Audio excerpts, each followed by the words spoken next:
No Small Endeavor is brought to you by Progressive Insurance. Do you ever think about switching insurance companies to see if you could save some cash? Progressive makes it easy to see if you could save when you bundle your home and auto policies. Try it at Progressive.com. Progressive Casualty Insurance Company and Affiliates. Potential savings will vary. Not available in all states. Tom received a presidential pardon. He's from Harrisonburg, Virginia, and has 5 siblings. Tom gets up at 6 a.m. every morning. He's an early bird. Because he's literally a bird. A 51-pound turkey, to be specific. Tom was pardoned instead of the thousands of Americans in prison for marijuana. And this Thanksgiving, the president will pardon yet another turkey instead of those Americans. Visit peoplenotpoultry.com to tell the president to pardon people, not poultry, this Thanksgiving. A message from the Last Prisoner Project. Hello, friends. Lee C. Camp. This is No Small Endeavor. You're listening to our unabridged interview with Malcolm Gladwell that was taped at one of our live events at the Schermerhorn Symphony Center in Nashville, Tennessee. We'd love for you to come join us at one of our live events, and you'll get a kind of a glimpse of what we had that night. It was a lovely night there at the Schermerhorn, world-class band, string section from the Nashville Orchestra, Symphony Orchestra. Wendy Moten, Vince Gill, Brian Sutton were our special musical artists that night, and Malcolm Gladwell, our special interview artist. It was a lovely night, and this is an unabridged version of the interview segments and then Malcolm's final storytelling that he did at the end of the night. I will have to say that I had asked Malcolm if he wanted to do the kind of final 3 to 5 minute closing monologue for the night that I typically do at one of our live shows. And he said, yeah, sure. And then I asked him what he's going to do. And he said that he was going to do an exegesis of an old civil rights era joke. And, and this created all sorts of consternation in me because I thought there are so many ways that can go terribly wrong. And so when I asked him to give me a bit more insight into exactly what he planned to do, he stonewalled me and didn't tell me anything. And so not long before the show, backstage at the Schermerhorn, I kind of inquired again, and he looked at me with something of a smirk and said something like, "This is difficult for you, isn't it, Lee?" I said, yes. And he said, well, you're just going to have to trust me. And so anyway, I did trust him, and it was lovely. You'll hear that at the end. But anyway, enjoy, and happy holidays. Malcolm Gladwell is a Canadian journalist and author. He's been the staff writer for The New Yorker since 1996. He's published 7 books, I think at least of which 5 of which are New York Times bestsellers. He was appointed to the Order of Canada in 2011, and he is the host of the podcast Revisionist History. Please give a warm Music City welcome to Malcolm Gladwell.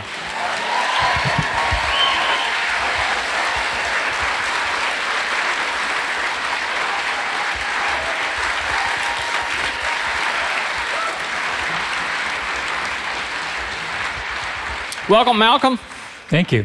Well, marvelous to have you here with us in Tennessee this weekend. I'd like to begin with one of the lines from the prayer attributed to St. Francis where he says, "Grant that I may not so much seek to be understood as to understand." And I was struck that at the end of your episode on Elvis, in which you're exploring so-called Freudian slips and mistakes, that you invite us in that podcast to explore the ways in the presence of others' mistakes we conjure up words like embarrassed or failure or worry, and that season of revisionist history, you say, is about the ways we judge each other for our mistakes and choices. The easiest thing in the world is to look at those mistakes and condemn. The much harder thing is to look at those mistakes and understand. And it seems to me that posture of intellectual humility seems to be driving a lot of your work. So unpack some of that for us. Yeah, I mean, it's a funny thing that, first of all, that humility is a habit. And I feel like habit is a really important word, because if it's a habit, it means it's something that you have to practice, right? It's not a trait. I don't think people are born humble or not. No, the people who exercise humility are people who go out of their way to to express that part of themselves.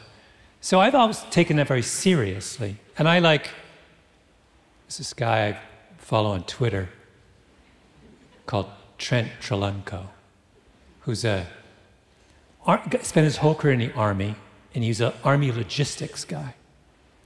And he knows more about weapons systems and tires. Anyone else I know?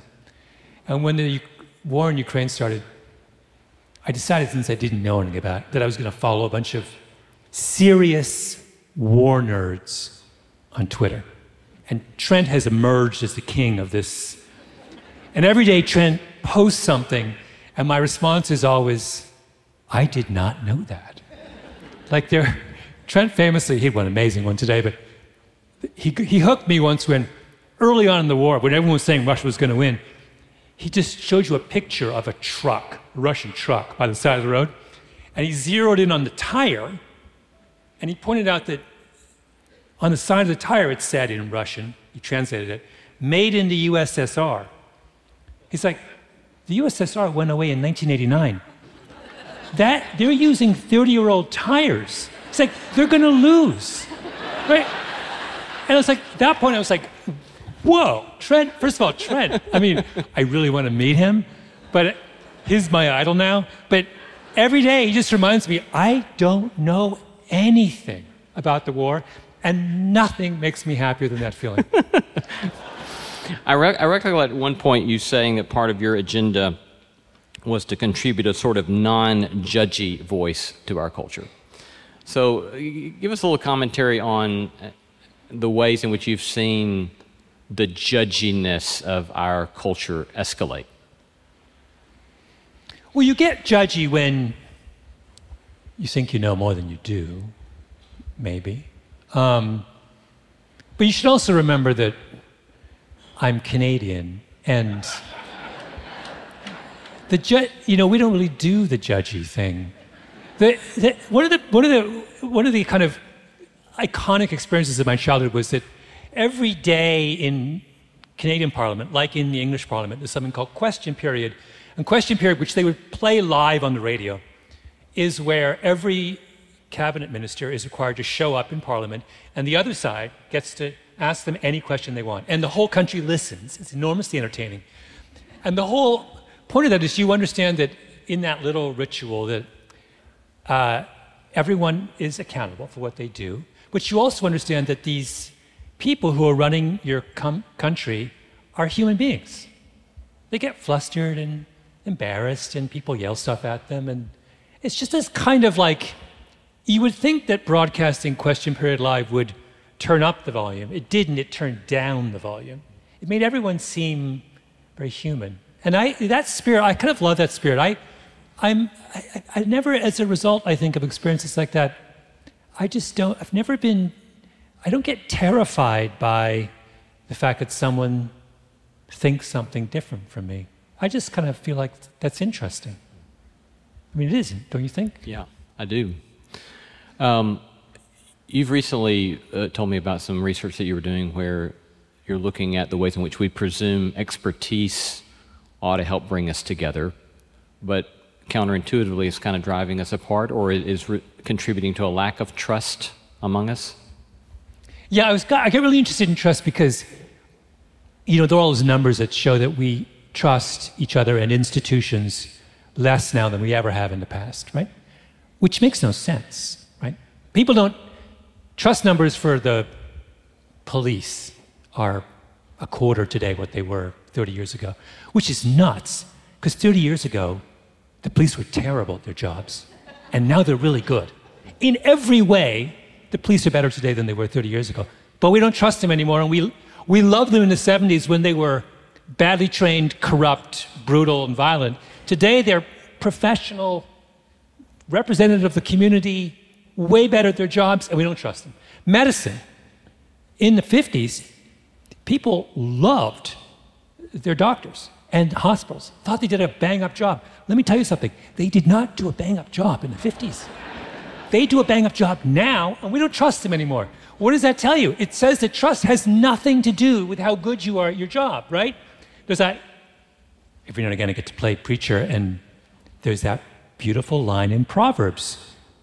Trust in the Lord with all your heart. And then the crucial line, and lean not on your own understanding, which is that very point, which is trust doesn't come from your own sphere of excellence. It comes from stepping outside of your area of professional expertise and being a human being, right? And we've fallen into this trap in which we think that the way to get the world to trust us is just to do a better and be more efficient, more, profitable, more on time, more whatever. No. That's not where it comes from. It comes from expressing your humanity in a totally different realm.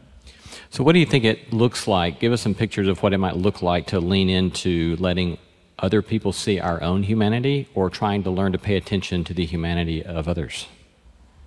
Well, part of it, to follow on that point about the trust doesn't come from expertise, is that a mistake does not sever your bond of trust with those around you. A mistake is actually, seen properly, is a way for you to reveal your humanity, right? To get somebody, if you think about this I thought about this a lot in medicine. Some medical mistakes are the results of sloppiness or lack of training, but a lot of it is the result of the fact that medicine's really hard, increasingly more and more difficult. Human beings are complicated, and sometimes the people we deal with don't get it right the first time. And if we were smart about it, we would take those mistakes and we would say, this is a sign of the kind of complexity of this world. And it sort of should cause you to have a little bit of awe for what the doctor's doing, right? But we don't do that. We get all judgy instead, which is sort of a shame.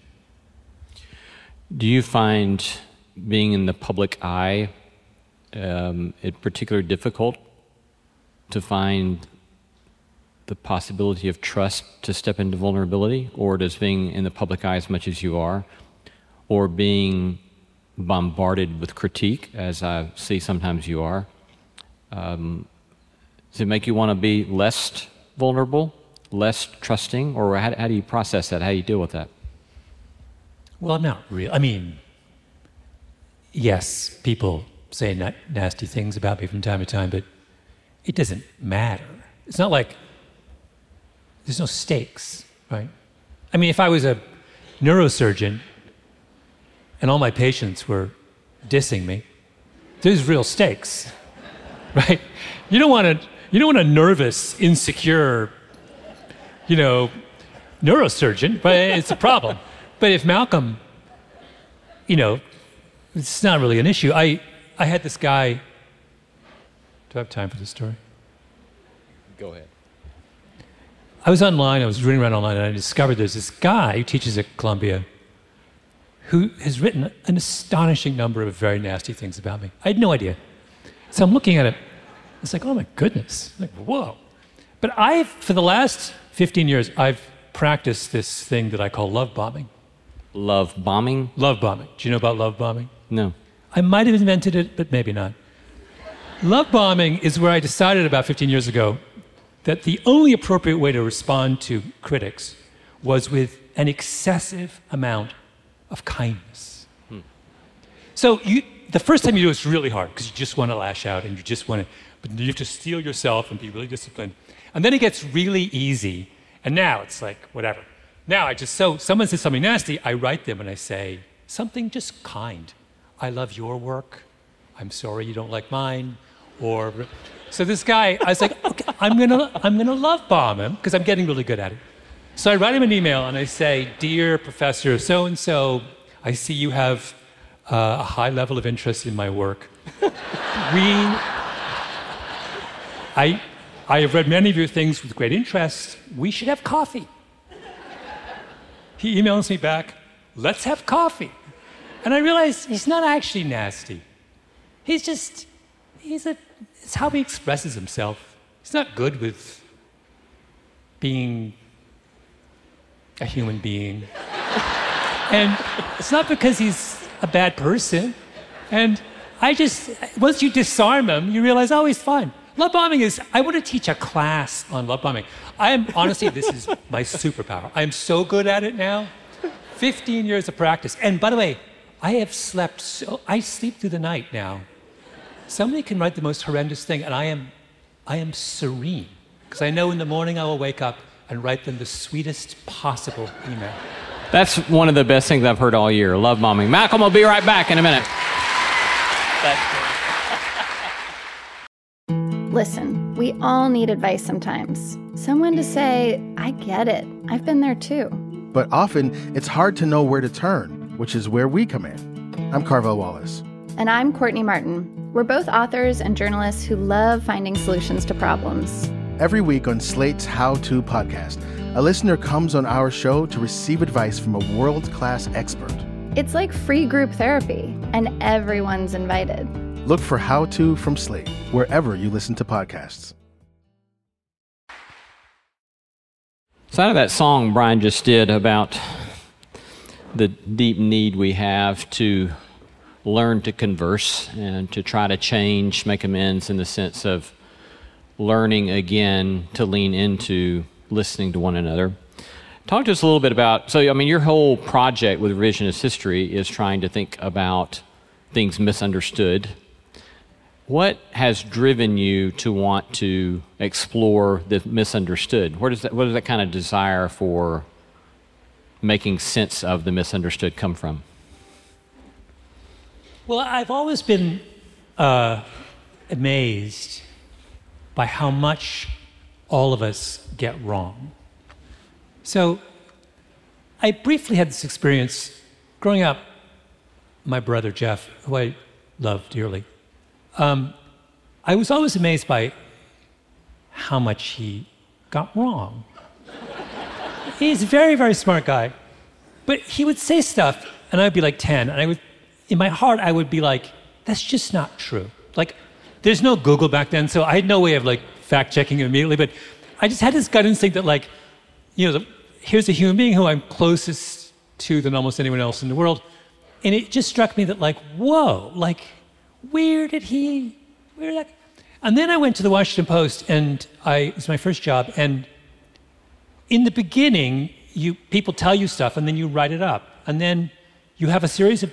what happens is you have a series of disasters, and the editor pulls you over, and they said, Malcolm, there's 7 massive mistakes in that. We're going to have to run a correction that's this long. And it's baffling at first, because you're like, but so-and-so told me that. And then the editor says to you, but did you check it? And it's like, well, why would I? Why would someone lie to me? And they're like... And you realize they're not actually lying to you, they're just getting stuff wrong, right?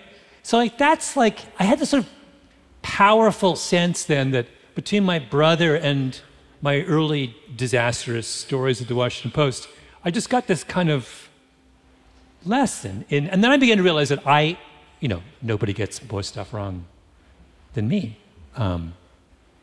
If you're curious, I could tell you about all the mistakes in my most recent books. But so it's like that, and I find that really interesting. I kind of I love seeing.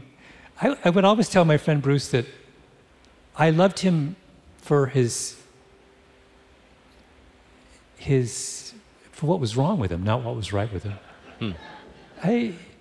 He's the funniest guy I know, but I don't love him because he's funny. I love him because he's complicated and grouchy, and I think that stuff's fantastic. So I guess I'm just drawn to that half of the equation. Are you concerned, frightened, bothered by the apparent increased inability of our capacity to approach one another in non-judgmental ways? Well, let's go back to that Columbia professor, who you would have thought lacked the capacity to approach me in a non-judgmental manner. But then upon examination, it's just the way he expresses himself. And he's quite happy. We're going to have coffee after Thanksgiving. It's fine.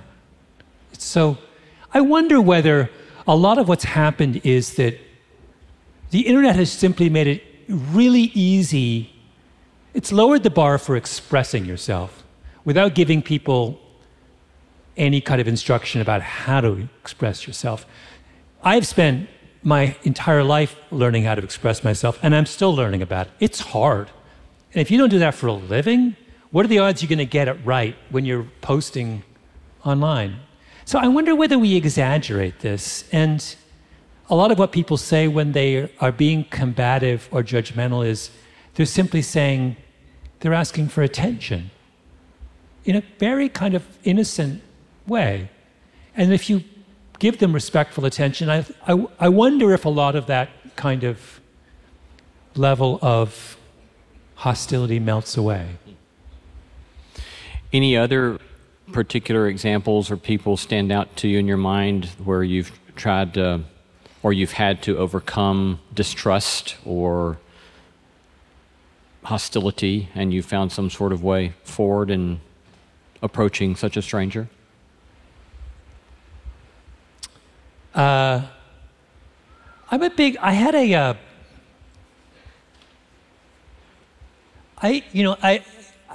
art of the apology is underestimated.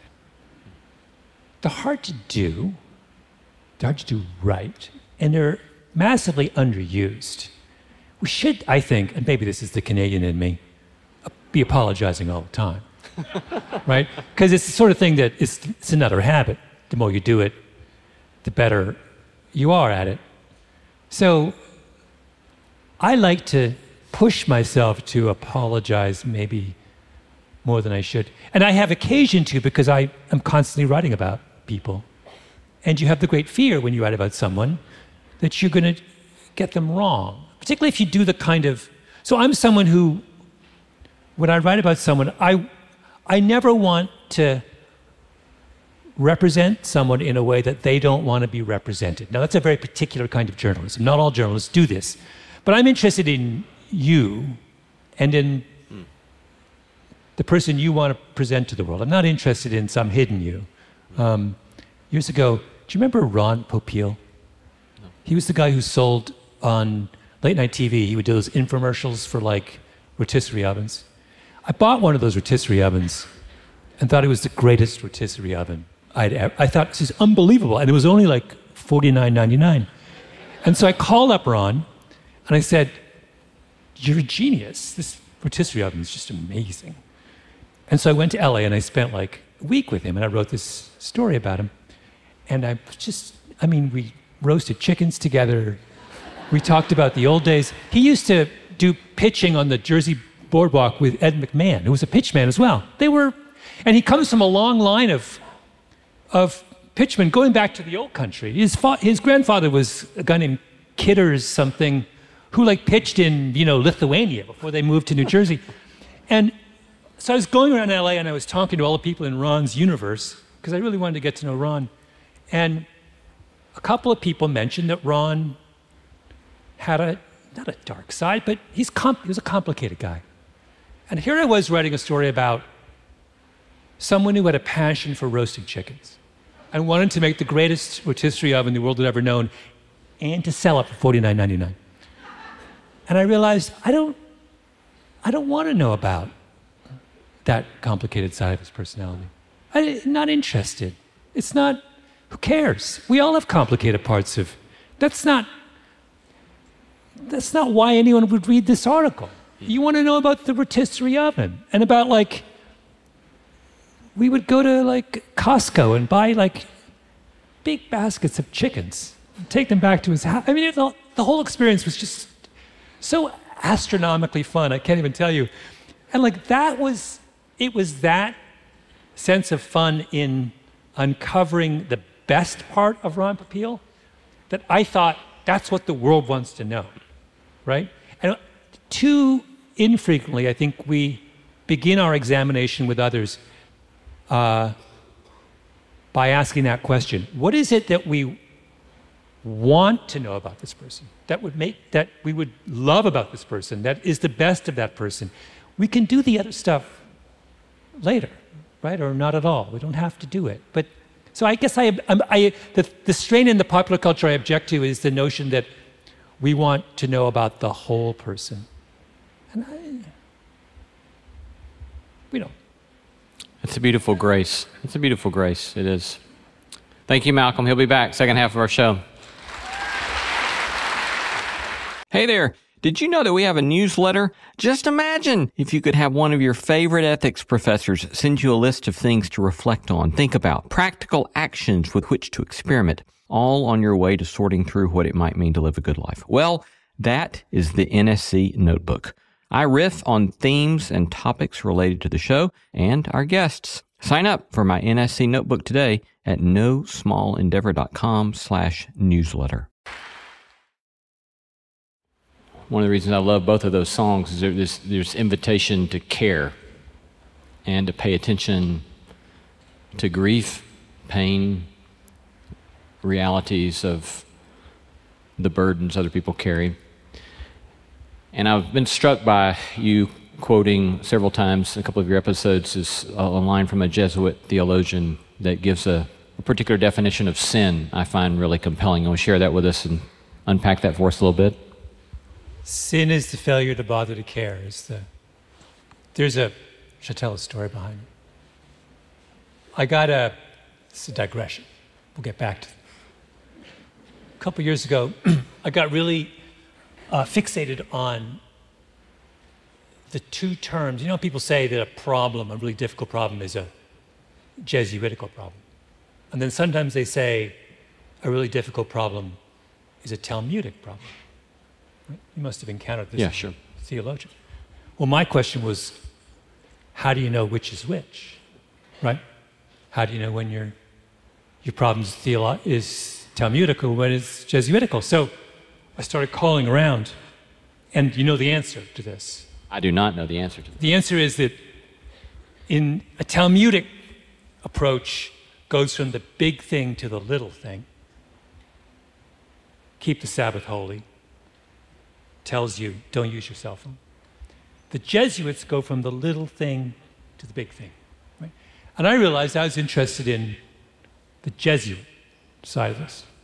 So I started calling up all these Jesuits. And I asked them if I could be an honorary Catholic, and they said yes. And everyone told me I had to talk to a guy named Father Keenan. I said, where's Father Keenan? They said, well, in Rome, of course. So I was like, I had a lot of frequent flyer miles, so I went to Rome to meet with Father Keenan in this. By the way, going to see a Jesuit in Rome is just the best. I mean, it is the best. He's in some place where the Jesuits have been for whatever, forever, 1,000 years. You go in there and you think, is this where the Last Supper was? You're wondering. And so Father Keenan sits down with me in this gorgeous stone building, and he tells the story of the Good Samaritan. And he says, the point of that story is that the Levites who passed the man by, they're not evil. They're not terrible people. They don't have it in for the poor man by the side of the road. They just don't care. They're in a hurry. They got things on their mind. They're like, and he's like, that's what sin is. Sin is not some dark, overwhelming thing that sweeps over you. Sin is just indifference. Sin is the failure to bother to care. It's something extraordinary, prosaic. And I have to say, I just thought that was one of the most beautiful and profound and heartbreaking things I'd ever heard. And I bring it into my podcast every chance I get, because I just think it applies in so many cases. We think what sin is some big, huge thing. And we think, well, I'm not sinful. And you're right, you're not sinful if that's your definition. But it's not what it is. It's just passing by and not looking at the person who's lying on the ground. There was a fascinating study done a number of years ago at a seminary where they had the seminarians come in and they were doing this exegesis of the story of the Good Samaritan. And then, unbeknownst to the seminarians, they had selected several groups of them, and they were then assigned to go over at a particular time to preach a sermon on the parable of the Good Samaritan. And also unbeknownst to them, they had planted someone clearly in need on the path from the classroom building to the chapel where they were to preach their sermon, and sent the seminarians out. But they took one group and they gave them plenty of time to get there, and they took the second group and they said, you have to get there quickly and immediately. And it was the group that was in a hurry, after having just studied the parable of the Good Samaritan, to go give a sermon on the parable of the Good Samaritan that couldn't stop because they were simply in a hurry. And so one of the lessons that one of the psychologists that was doing this study said is that our morality in many ways comes down to whether or not we are paying attention and whether or not we have the time, give ourselves the time to pay attention. Yeah, I always tell my mom, in my book, Talking to Strangers, I opened with that terrible story of Sandra Bland, the young woman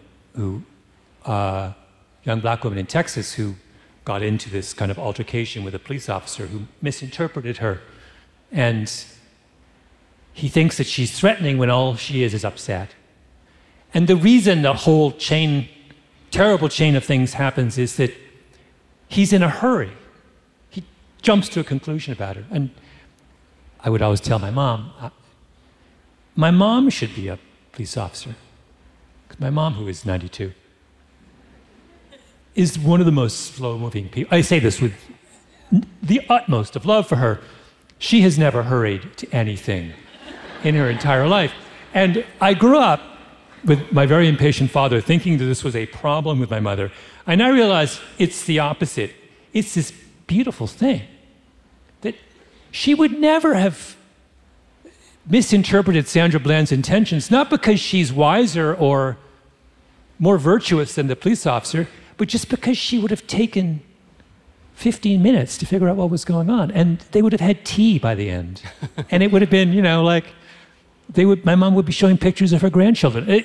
It's just a very different trajectory. And the idea that the success of that encounter is rooted not in some big, grand virtue, but just in something as simple as, are you hurrying? Or do you take the time to slow down and give someone their due? In the 2 minutes we have left, I've heard you say that one of your passions is that you just want people to care about something. Mm-hmm. Close us out with a commentary on that, or what you want to say about that.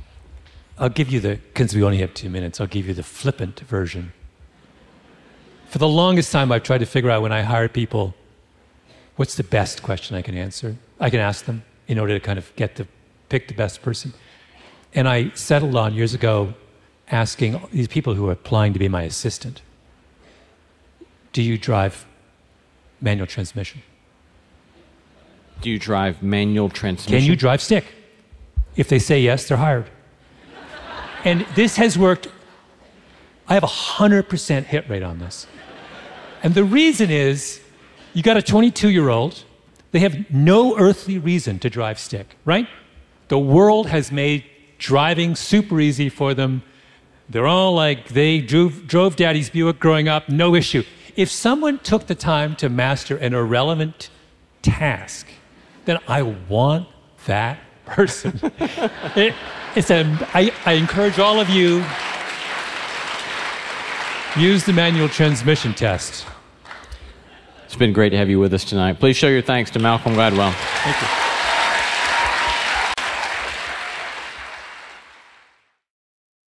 I think I first came to Nashville about 10 years ago, and I'm a runner, and I asked people where I should go running, and they all said Percy Warner Park. So made my way out there. It was a hot summer night, and got caught in traffic on, is it the 100?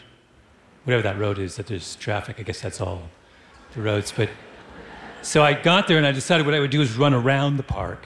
Seemed logical. And I got about 4 or 5 miles in, and as you know, there's more ups than downs in Percy Warner Park. And it's getting darker and darker, and I realized I no idea where I was. And I need to get off this road, so I cut down some little thing, and I was 100% lost, and I ended up on this deserted road, no lights anywhere. And it's like 10 o'clock at night, and I wasn't wearing a shirt, I should tell you. So I'm drenched in sweat. I had a lot of hair back then, and I'm half naked. I'm just wearing shorts.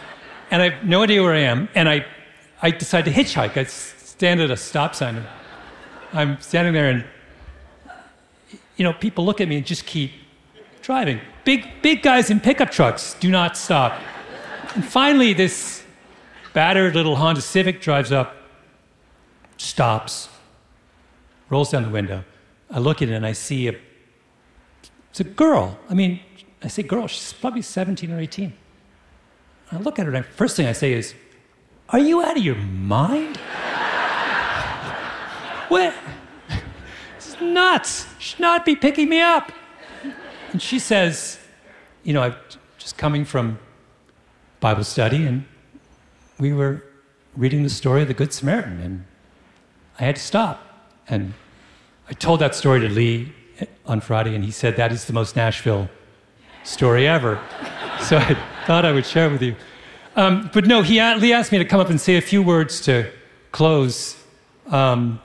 And I thought what I'd do is I'd tell you a joke. And I should preface, there's always a preface where I'm concerned. I should give you some context for this joke. I, as you know, grew up in Canada. And if you grew up in Canada, particularly in the era I grew up, you didn't learn any American history. There's really only one American event we learned about, and that was the War of 1812, because, of course, we won the War of 1812. I don't know if you know this story. Sorry, this is a digression, I'm sorry.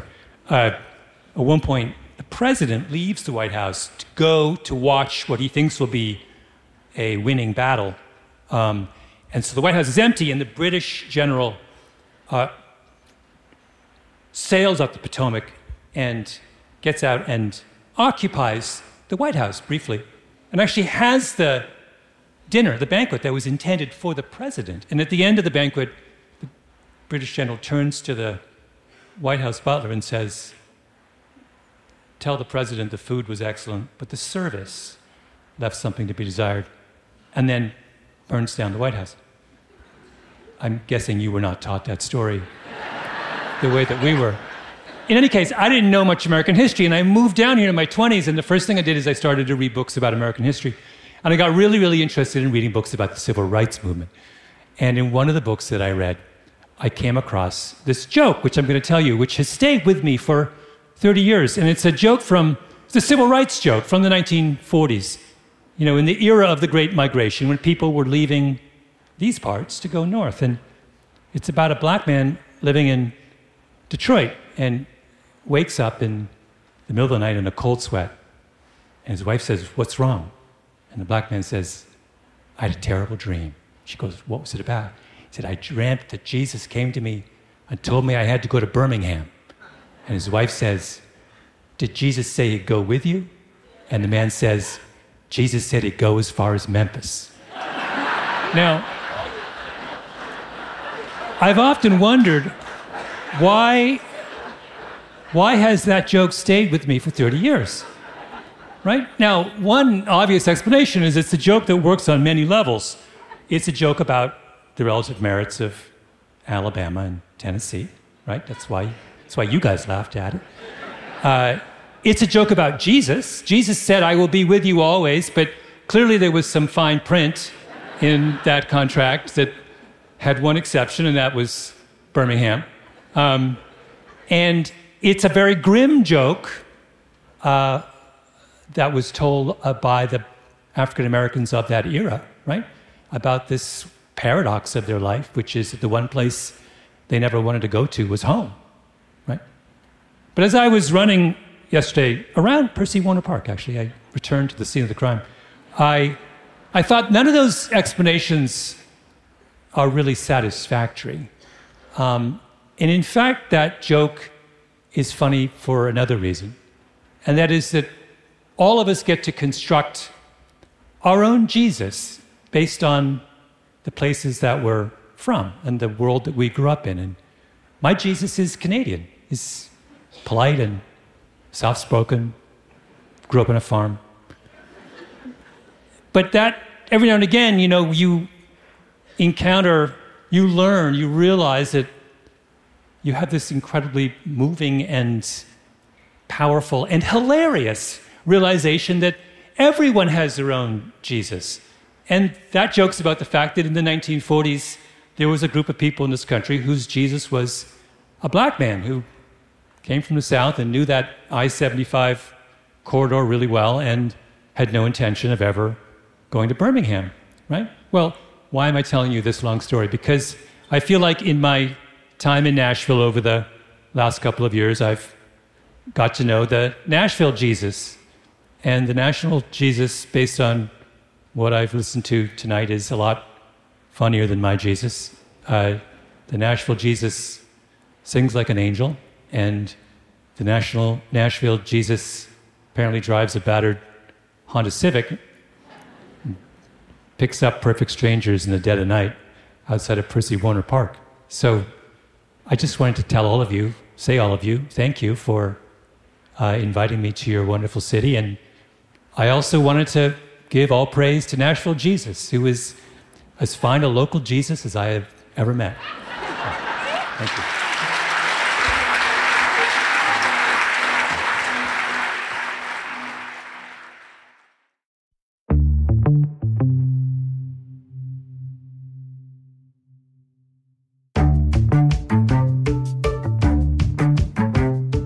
Our thanks to all the stellar team that makes this show possible: Christy Bragg, Jacob Lewis, Sophie Byard, Tom Anderson, Kate Hayes, Mary Evelyn Brown, Harriet Harmon, Jason Sheasley, Audrey Griffith, and Tim Lauer. Our thanks to Harold Rubens for live sound and production at the Schermerhorn Symphony Center. Thanks for listening, and let's keep exploring what it means to live a good life together. No Small Endeavor is a production of PRX, Tokens Media LLC, and Great Feeling Studios.